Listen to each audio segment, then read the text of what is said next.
खबर शामिल करते हैं कराची प्रेस क्लब से, जहां मिसिंग पर्सन्स के लवाहिकीन अपने प्यारों की रिहाई के लिए सरापा एहतजाज है। उनका कहना है कि उनके प्यारों को बेगुनाह उठाकर ले जाया जाता और घर वालों को बताया भी नहीं जाता कि उनके प्यारे कहाँ हैं, किस हाल में हैं। मिसिंग पर्सन्स की फैमिलीज़ के हुकूमत वक्त, आला अदलिया, हुकूमत सिंध और आर्मी चीफ से मुतालबा है कि उनके प्यारों की रिहाई के लिए फौरी एक्शन लिया जाए। आइए देखते हैं आरिफ गबोल की इस रिपोर्ट में। गबोल मीडिया से।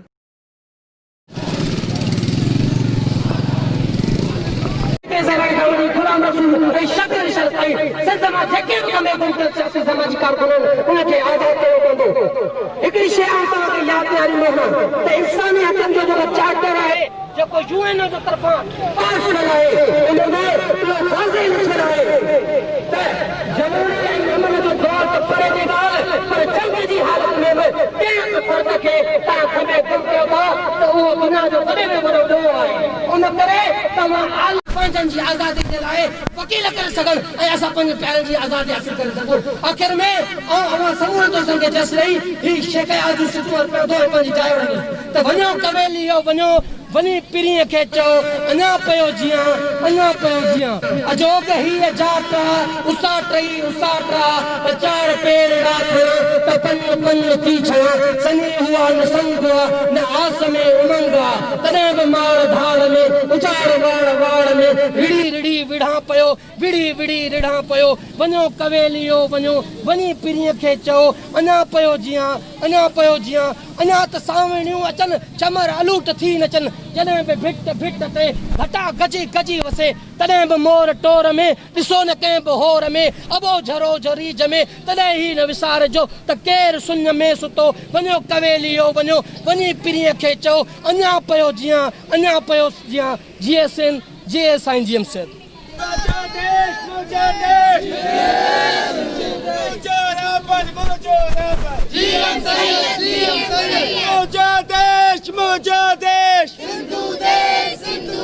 सिंध में कबे गुमगल सियासी कारकुनन के सैयद मसूद शाह के अब्दुल जब्बार सरकिया के गायों के गायों के नसीब बलोच के रहमान अली बलोच के असलम राजा के तमाम मालिक के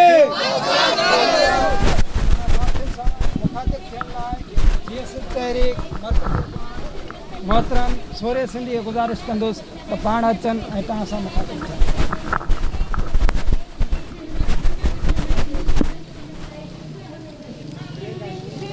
पंहिंजे हक़ जे बारे में पंहिंजी सिंध जे बारे में संगीन जे साए तोड़े गोलियुनि जे वसारे में जारी आहे, जारी रहंदी जंग असांजी, जारी रहंदी जेसी रात अंधारी रहंदी जंग असांजी जारी। अॼु जीअं सिंध तहरीक कराची डिवीज़न तरफ़ां ही एहतजाज खंबे गुम कयल सैयद मसूद शाह ऐं आकिब चांडियो, गुलाम रसूल शर, बशीर शर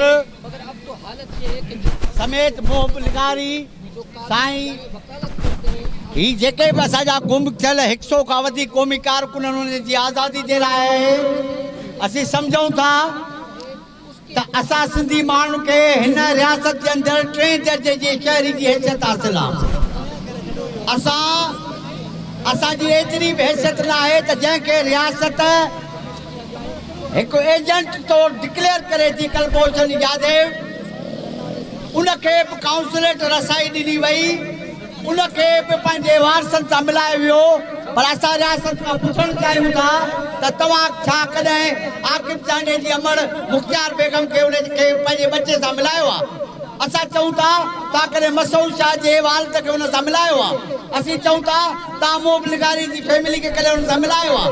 असीं चऊं था त बशीर शरई, गुलाम रसूल शर जंहिंजी 16 साल 18 साल उमिरि आहे, उनखे तव्हां पंहिंजे वारसनि सां मिलायो आहे। माना असांजी एजेंट खां बि वधीक बदतरीन हालत आहे। असीं चऊं था त ही जेके गुम थियल क़ौमी कारकुन आहिनि, इन्हनि जो को ॾोह न आहे। इन जो ॾोह सिर्फ़ु इहो आहे त उहे पंहिंजे वतन जी ॻाल्हि कनि था, वतन जी वारसी जी ॻाल्हि कनि था। इन जी अखियुनि में सिंध जी आज़ादी ऐं ख़ुशहाली जा सपना आहिनि। इहे दहशतगर्द न आहिनि, इहे धाड़ेल न आहिनि, इहे सिंध जा हिलाली पुट आहिनि। ऐं जेको पंहिंजे वतन जे लाइ जदोजहद जा खोड़ कनि था, असीं सम्झूं था त हीउ गुम थियल क़ौमी कारकुननि जो मसइलो सही सिधी इंसानी हक़नि जी लताड़ आहे, जंहिंजी जेतिरी मुज़म्मत करे घटि आहे। असीं सिंध जे समूरनि साञा वंदर खे गुज़ारिश था कयूं त जेकॾहिं तव्हां हिन मज़लूम माण्हुनि जे लाइ, हिन क़ौमी कारकुननि लाइ, सिंध जे बचनि जे लाइ आवाज़ न उथारियो त सुभाणे तारीख़ में तव्हां मयारी थींदो। सुभाणे तारीख़ तव्हांखे थुकूं ऐं लानतूं हणंदी, जंहिंजा ज़िम्मेवार तव्हां हूंदो। भिटाई जे नशेर सां त सॼण ई साणे कंहिं अणासीअ विसरे हैफ़ दिली खे वतन दिलि विसारियो। महिरबानी जी सुनते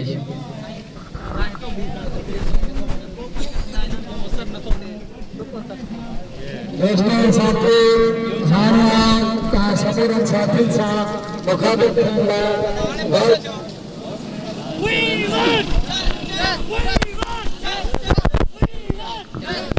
मुज़ाहिरे जे बारे सिंधी में उर्दू में सिंधी में सिंध में खंबे गुम कयल जेके भी सियासी कारकुन आहिनि, अॼु जीअं सिंध तहरीक कराची डिवीज़न पारां ही एहतजाज किया वियो आहे। असां सभ खां पहिरियों त हिननि खे जस्ता ॾियूं त सिंध जे हिन अहम इशू ते हुननि आवाज़ उथारियो आहे।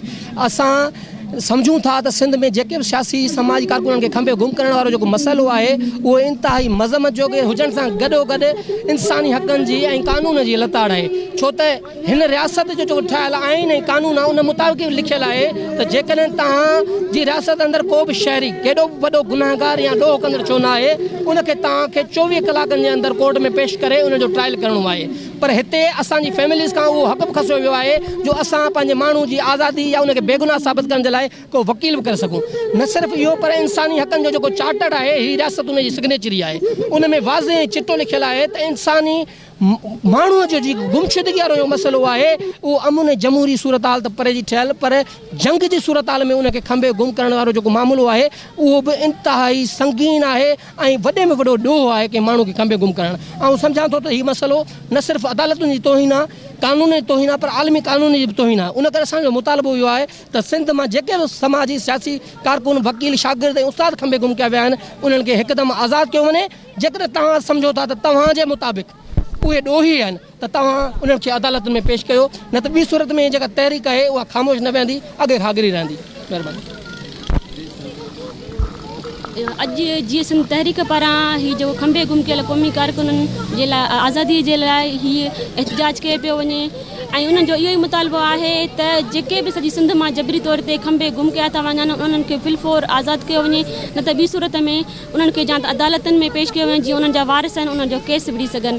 जॾहिं त जेको इंडिया जो एजेंट आहे कुलभूषण यादव उनखे काउंसिल रसाई ॾिनी थी वञे, उनखे वकील करण जी इजाज़त ॾिनी थी वञे ऐं उनखे पंहिंजे वारसनि सां मिलणु नथो वञे। पर जेके सिंध जा हक़ीक़ी वारिस आहिनि, जेके सिंध जी धरती जी ॻाल्हि कनि था, जेके सिंध जे वसीलनि जी ॻाल्हि कनि था, उन्हनि खे ईअं ॾींहं ॾिठे जो या राति जी उंदाहिनि में घरनि में घिड़ी नियाणियुनि ते तशदुद करे उन्हनि खे खंबे गुम कयो थो वञे।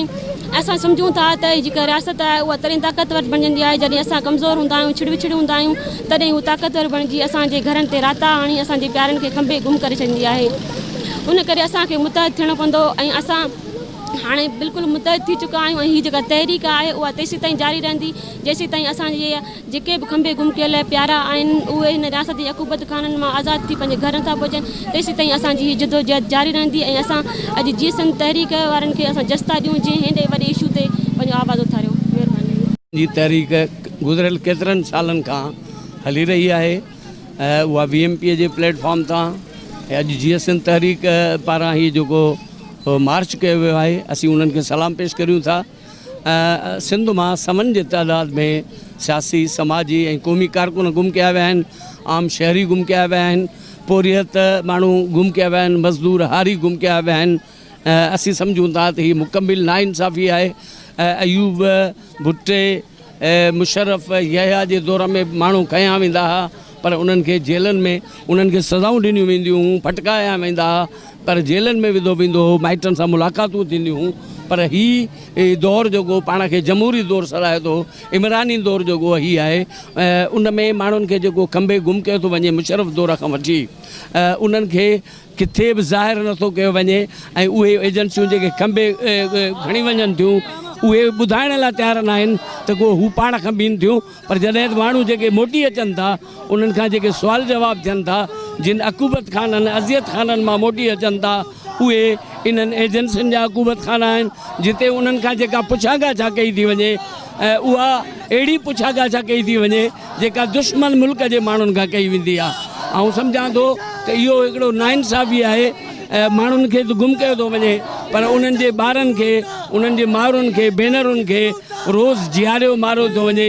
उन्हनि जूं चुल्हियूं जेके विसाण हर ईद ते हू प्रेस क्लबुनि ते एहतिजाज कनि था, उन्हनि जे घरनि में फाका कची आहे, उन्हनि जे कमाइण वारनि खे गुम कयो थो वञे।